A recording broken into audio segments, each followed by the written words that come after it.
నమస్తే అన్నదమ్ములకు నమస్తే.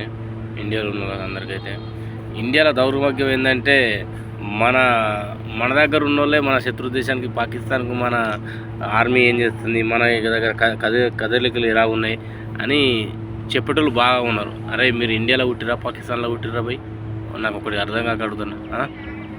వాళ్ళ దగ్గర ఉన్న పాకిస్తాన్లో ఉన్నది ఆడున్న ప్రజలు మనకు ఇండియాకు మనకు మద్దతు ఇస్తారా? మనకు వాళ్ళ వాళ్ళ మిలిటరీ ఏం చెప్తుంది, వాళ్ళు అక్కడ ఏం జరుగుతుంది అని మనకు చెప్పేటోళ్ళు ఉన్నారా? ఇండియాలో పుట్టి ఒక ఎట్లుందంటే ఇంటి దొంగని ఈశ్వరని అట్ట చూసినాం అట్లుందన్నట్టు. కానీ మన పోలీసు ప్రభుత్వం అయితే ఊక్కునేది కాదు. మన పోలీసు వాళ్ళు ఎక్కడున్నా మద్దతు ధరను బట్టి అయితే లోపడేసే రకం మన వాళ్ళు అయితే అంత మన పోలీస్ డిపార్ట్మెంట్ అంత ఉంటుంది. మీరు ఇండియాలో పుట్టి తల్లి పాలు తాగి తల్లి రొమ్ము మీద గుద్దిపోయినట్టు ఎత్తురేంద్ర పోయి ఇండియాలో వచ్చి పాకిస్తాన్కి మద్దతు ఇచ్చేది నాకు అర్థం కాదు. అదే పాకిస్తాన్ వెళ్ళిపోరు, ఉండరు ఇండియాలో పుట్టి పాకిస్తాన్కి మద్దతు ఇద్దారా పోయి. ఇక పాకిస్తాన్ అంతా ఉంటే అక్కడే ఉండరు.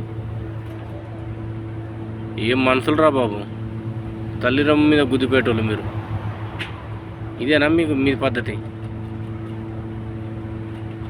ఈ దోస్తులు ఈ వీడియో నచ్చినట్టయితే మీకైతే లైక్ చేయండి, షేర్ చేయండి. ఇలాంటి వాళ్ళని అయితే కఠినంగా శిక్షించాలి. ఇండియాను మోసం చేసిన వాళ్ళను, ఇండియాలో పుట్టి ఇండియాకు ద్రోహం చేసిన కఠినంగా ప్రభుత్వం శిక్షించాలి.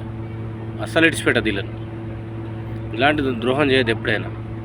మన రాష్ట్రాలు శత్రు దేశానికి ఎప్పుడైనా పోయి నాకు అర్థం కాదు. మీరు ఇదేనా మీకు?